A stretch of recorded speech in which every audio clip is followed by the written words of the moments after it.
I'm just offhand snowballing and freestyling, but so I think I'll go one for one. So for men, I think not one of no particular order, but be able to temper your conversation so it can be effectively communicated to the person you're speaking to.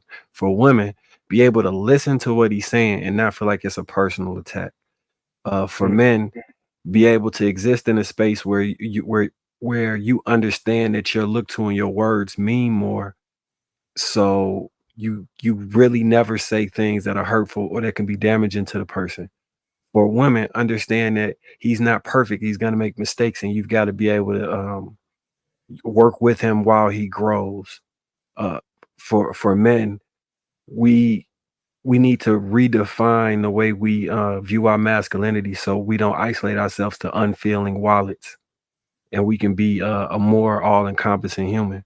For women, don't put unrealistic material expectations on that man that will have him feeling like all he is a wallet and a non-human emotionally.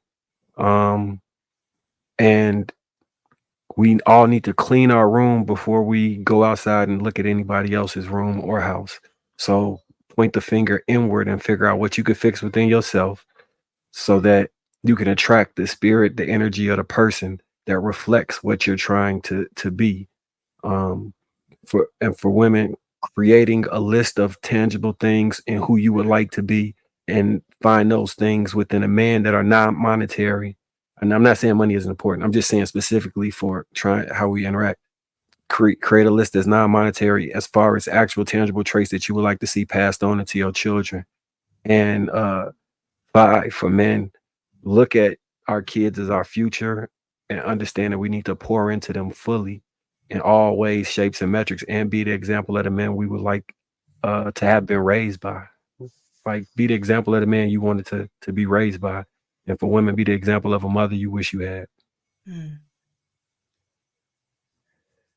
What would you say, AP? so I'm not as wordy as Marcus, and I actually believe he was pretty eloquent, to be perfectly frank. Mm-hmm. Um, both sides need to exercise a level of patience, um, which is one on both sides. Two would be a level of understanding and open communication while tempering emotions. So basically, listen to understand and comprehend, not just to reply. And I would say that to both sides. Oftentimes, I feel like we get into a space to where we're listening to reply and argue instead of just comprehend and understand. Um, that's where I would start because I believe those two things would be you'd be able to create the dialogue to build your list out. Mm. And don't be afraid to compromise. Like right there, I think now you can say, okay, now we have a place to where we can start and say these are the additional things I'm looking for.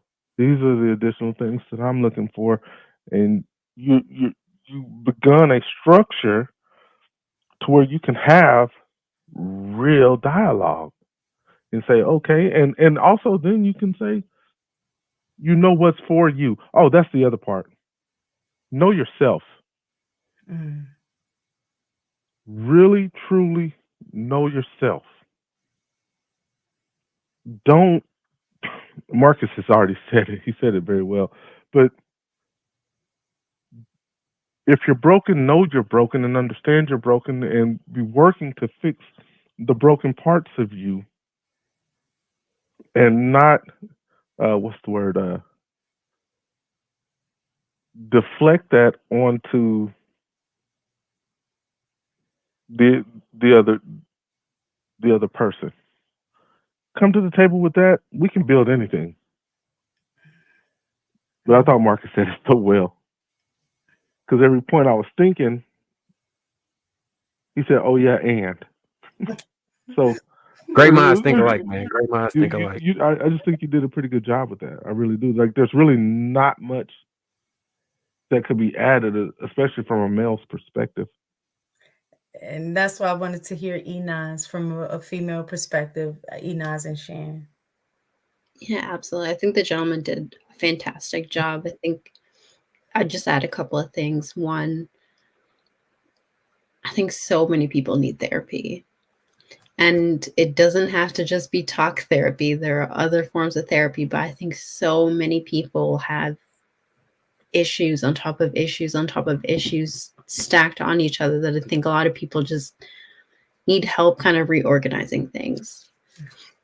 The gentleman talked about emotionally tempering. I think both men and women alike need emotional regulation tools. I think tempering a conversation is incredibly efficient when you've mastered how to emotionally regulate. I think it would save so many relationships if people just held their tongues, cooled off, and just came with like a very clear mind in order to revisit the conversation instead of saying things that are hurtful and harmful to not just the other person, but to the relationship itself. Mm. And then there's like the self-exploration part. They talked about knowing yourself, but it takes stripping all of the things that everybody's ever told you you are in order to figure out who you are for yourself and walk in the world looking like that. I think people need to stop allowing others to label them and choose what they want, and not on like a rainbow alphabet community type of thing, but on just like being told what your place in this world is, right? The moment people can decide that for themselves, they start to attract people who can see that in them and encourage that in them. Not just a romantic partner, but just a tribe around you of people who want to see you fulfill and grow into that person and will help give you the tools. So those are my three.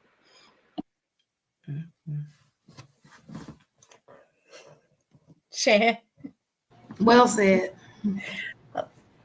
you're full of it. All right, go ahead, play your video. Okay. Man, get your list.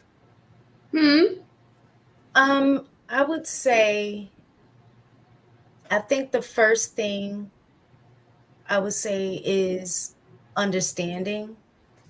I don't necessarily know how that would be expressed individually, but I personally feel that if your goal is to understand the other, that opens the door for for